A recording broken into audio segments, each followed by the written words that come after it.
kailan ba tumawag ang staff or si Atty. Maggie doon sa nanalo? Tinawagan ng staff ng generic tape Bulaga itong nanalo after na ng issue.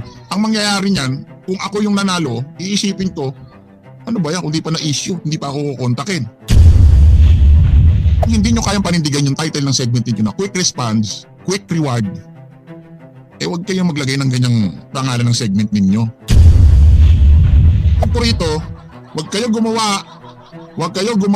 magpangalan ng isang segment, ng isang programa na kung saan yung title ng segment ninyo hindi ganun ang nangyayari in reality. Diba, Tape Incorporated, mga halos sir ma'am. Nako, wala pa masyadong naaano yung programa ninyo. Tapos magiging ganyan yung mga tauhan ninyo. Ay sus, kakabaksak niyo yan. Kumusta mga idol? Mayroon naman tayong bagong chika sa inyo. Bago yan, welcome sa channel ni Mr. JV. Kamakailan lamang ay naglabas ng video si Chris Ulo, isang legit The Barkads defender, mula sa kanyang YouTube channel. Ipinakita niya ang mga detalye ukol sa isang kontrobersyal na pangyayari sa Tape Bulaga.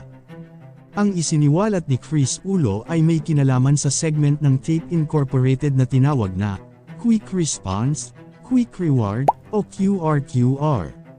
Sa pamagat pa lang nito, maaari nating isipin na ang mga mananalo ay makakatanggap ng kanilang premyo ng mabilis.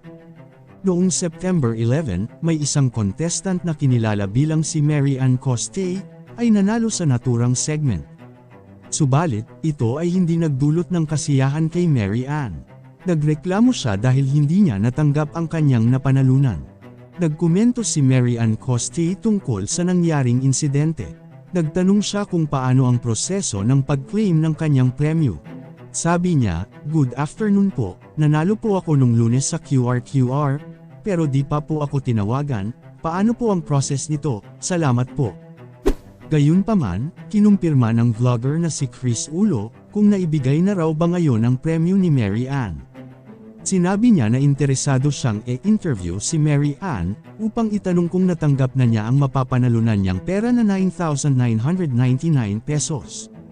Nagpahayag si Chris Ulo ng isang sarcastic na komento tungkol sa halagang kulang na lang piso para maging 10,000. Itong time na to, hindi pa siya natatawagan. Hindi pa siya natatawagan. Kasi niya, tinatanong niya nga Sinabi niya nga, hindi pa raw siya tinatawagan Nagtatanong pa nga siya, paano process? Makuha yung premyo. Nag-message siya nung mga nakaraan araw, after ng Monday, hindi raw siya tinawagan. Dapat kasi nililinaw nyo, abante, pati kay attorney, ang mga sinasabi ninyo. Di ba nagpakita rin kayo, Atty. Maggie, na nag-message kayo? Sa message ni Mary Ann Coste, nung after niya manalo, "Good afternoon po, nanalo po ako nung Lunes sa QRQR, pero di po ako natawagan. Paano po pala ang process po? Salamat po." Real talk, generic Tape Bulaga, real talk, Atty. Maggie, hindi rin naman aandar ang programa niyo kung wala rin namang nananalong ganyan. Dahil din sa mga pinagko-contact nyo, sa mga pinagbibigay nyo mga papremyo, umaandar ang programa nyo.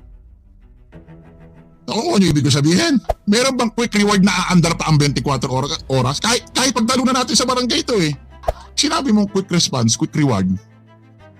Papanindigan mo yan Yun talaga mangyayari in reality. Yun talaga ipaparamdam mo sa nanalo. Kapag ang tao walang-wala at alam niyang nanalo siya at alam niyang meron siyang inaasahan dahil nanalo siya sa isang palaro, putik, hindi mapapakalian. Diba, Tape Incorporated, mga halos sir ma'am. Nako, wala pa masyadong naaano yung programa ninyo. Tapos magiging ganyan yung mga tauhan ninyo. Ay sus, kakabaksak niyo yan.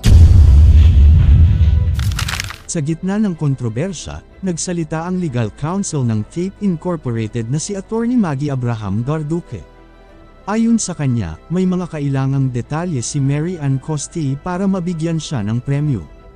Ipinakita rin nila ang mga pruweba na ini-message nila si Mary Ann. Sa kabila ng lahat ng ito, sinabi ni Atty. Maggie na maaari pa ring maklaim ni Mary Ann ang kanyang premyo dahil ito ay valid hanggang sa 30 araw mula ng kanyang panalo. Gayunpaman, ang pangyayaring ito ay nagdulot ng kontrobersya at nag-iiwan ng mga tanong ukol sa quick response, quick reward sa segment ng Tape Bulaga. Kayo mga idol, Ano ang masasabi nyo sa chika topic natin ngayon? At syempre bago tayo magtapos sa ating video, ay inaanyayahan ko kayo na mag-like sa ating Facebook at mag-subscribe na rin sa YouTube, dahil malaking tulong na ito sa pag-grow ng aking channel, upang mas lalo pa ako na magsipag sa pag-upload ng mga videos na kagaya nito. Hindi naman ako nagmamakaawa sa inyo mga idol, pero sana maawa na kayo. Hanggang dito na lang ang ating video, maraming salamat sa inyong pagtambay, bye-bye!